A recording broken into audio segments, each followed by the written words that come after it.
Topic 1.2 Shear stress. Forces parallel to the area resisting the force cause shearing stress. It differs to tensile and compressive stresses, which are caused by forces perpendicular to the area on which they act. Shearing stress is also known as tangential stress. So we have here the formula: shear stress, denoted by the Greek letter tau, is equal to V over A, wherein the V is the resultant of the shearing force that passes through the centroid of the area being sheared, and A here is the area. So, anong pinagkaiba ng shear stress sa normal stress? We have the idea that stress is equal to force over the area.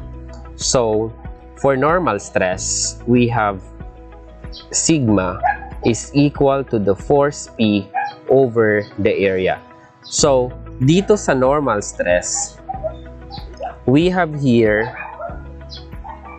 the P or the force P is acting perpendicular to the area. While here in the shearing stress, we have the tau is equal to V over A. So dito naman, if we have this area here, so if this is the force V, so yung area to be considered here for shearing is the area parallel to the force being applied. So for the normal, we have the force perpendicular to the area, while in the shear stress, we have the force is parallel to the area. Now, let's talk about the single shear and the double shear. So, anong pinagkaiba ng single shear sa double shear? If the force applied here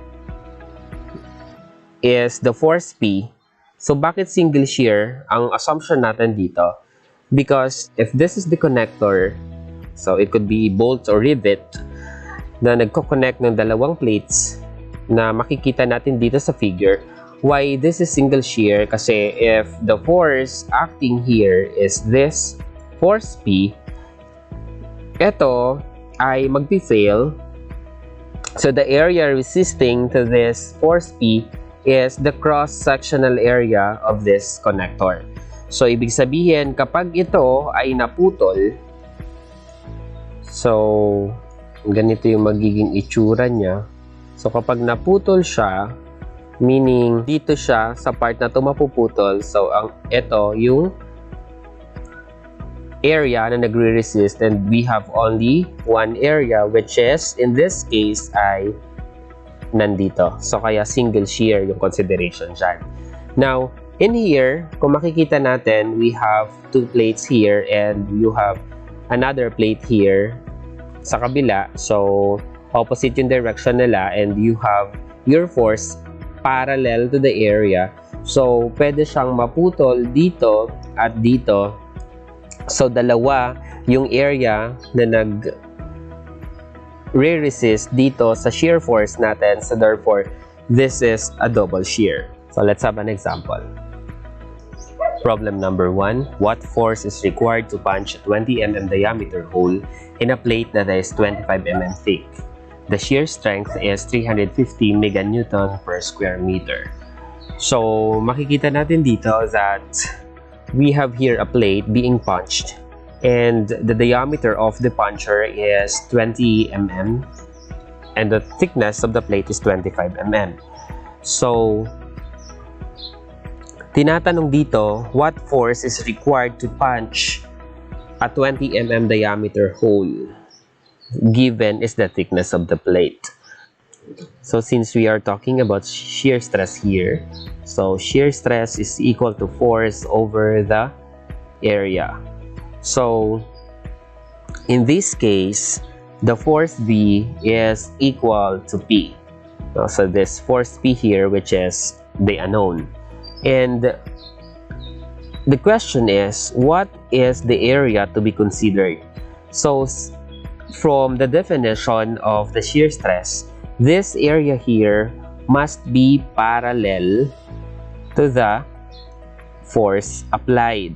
So kung parallel ito, if this force P here is vertical, So, yung parallel na area ay ito yung wall, no? Ito yung wall nung butas, or in this case, ito siya, no? Yung wall na paikot. That is the area parallel to the force being applied. So, the area is equal to the circumference multiplied by the thickness of the plate. So, area is equal to circumference. So, that is, for the circumference, so we have two formulas for that. That's pi multiplied by the diameter, or that's 2 pi r, or since the diameter is 2 times radius, so we have circumference is 2 pi r. So since given is the diameter, so gagamitin natin si pi d. So we have pi d multiplied by the thickness. And for the shear stress, since given naman sa problem natin that the shear strength is equal to 350 meganewton per square meter, so that is megapascal. So, substitute natin sa formula, we have 350 megapascal is equal to the shear force, which is P over yung area, that's pi multiplied by the diameter. So, diameter is 20 mm multiplied by the thickness. So, thickness of the plate, that is 25 mm. So, solving for the value of P, have 350 is equal to P, palitan natin ng X, over pi multiplied by 20 times 25. Shift, solve equals, and we have 549,778.7 Newton. So this is 549,778.7 Newton. Now, if we are going to express this in kilonewton, so we have to divide it by 1,000, and we have 549.78 kilonewton. And this is our answer.